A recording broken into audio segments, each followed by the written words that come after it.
विश्वर तुम्हें छाती को आकाश करे मते सजेई देछ परे केमिति के जानी तुमको रहुनी ओ कथा मोर छपा पापा आई लव यू पापा पापा आई लव यू पापा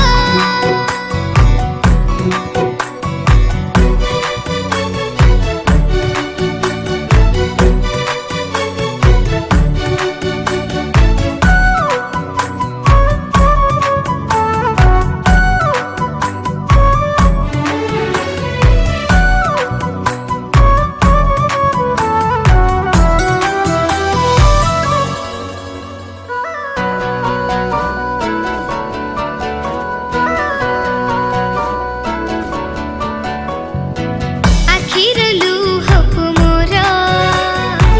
तुमे हाते तोली धर बुझे दिया से नुहे लुह मोते टिए परासे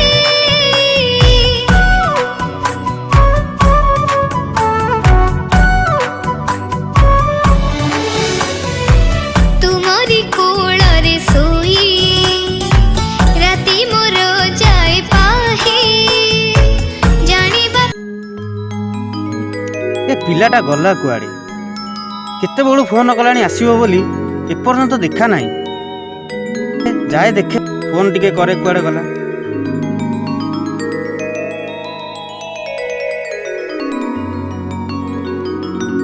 झियो ये तुम जेजे बापा मुंडिया मारो। अरे तू तो आसिलु ए पिला किए बापा ये परा मोर झियो। तो झियो केबे हैला केबे बाहागर हैला मु तो बापा हे जानी परिलिनी शेषर तू बाहा गलु मते टिके भी जणाई परिलुनी बापा कौन है बापा कहीं भाई ऊपर पार्टी करुच बापा कौन है राकेश कौन न हेची कह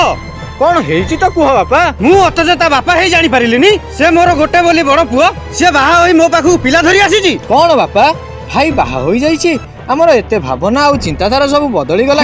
भाई तुम बाहा हो जाइछ सतरे भाई तुम कौन बाहा हो जाइछ हाँ राकेश हाँ राकेश तो भाउज आर बारी चली जाइए राकेश। आज्ञा बापा ताकू कहि दे मु ता मुह देखिबा को चाहे ना एई मुहूर्त रे मो आखि सामने चली जाऊ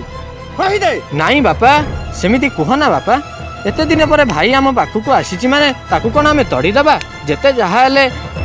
सी परा मो भाई और तुम पुओ परा मोर बड़ पुओ याकू एते पाठ साठ पढ़ई मनीष कली शेषरे ये मो मुहरे चूनकाली बोली देला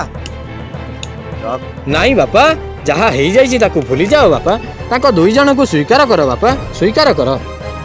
ना मु हेउची राजीव बलवंत राय मु मो निष्पत्ति केबे भी ओहरी जाई परिबी नाही ना बापा सेमिति कह ना बापा दया करी शुण ताको कथा बापा शुण बस मोर किछि सुनिबार नाही एई मुहूर्त रे मो घर छाड़ी चली जाऊ बुझिया पई चेष्टा कर बापा एक तरफा निष्पत्ति नियो नाही ताको कथा धरे शुण बापा शुण कौन हेइतिला भाई तमे भाउज को बाहा हेलो भाउज आसी नाहंती तमे झियो को धरी आसिल कुह भाई कुह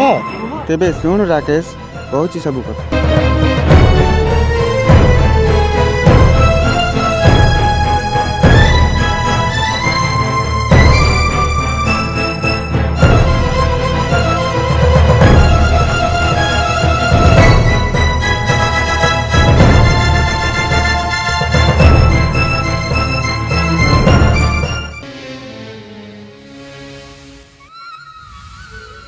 तेबे सुनिलु तो राकेश सब कथा। हाँ भाई सबू कथा शुणी पारिली मु बापा तांको कथा शुणी कौन तुम मन रे दया आसुनी बापा दया आसुनी ये झीर मुह को टिके देख बापा देखी तुम मन कौन तरली जाऊनी बापा तरली जाऊनी तेबे ठीक अछि राकेश मु तो प्रस्ताव रे राजी किंतु मोर गोटे शर्त ए झियो जे पर्यंत मो घरे रहिथिबो मो आखि सामना को न आसे जेमित कहि दे ताकू चलो समस्ते ଘରକୁ ଯିବା। ଚାଲ ଚାଲ ଭାଇ, ଚାଲ ବାପା, ଯିବା ଚାଲ।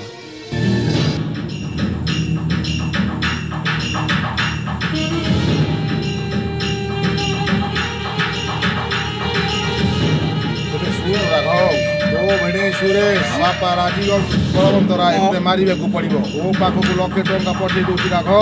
କାମ ସଇଲା ପରେ। ଓକେ।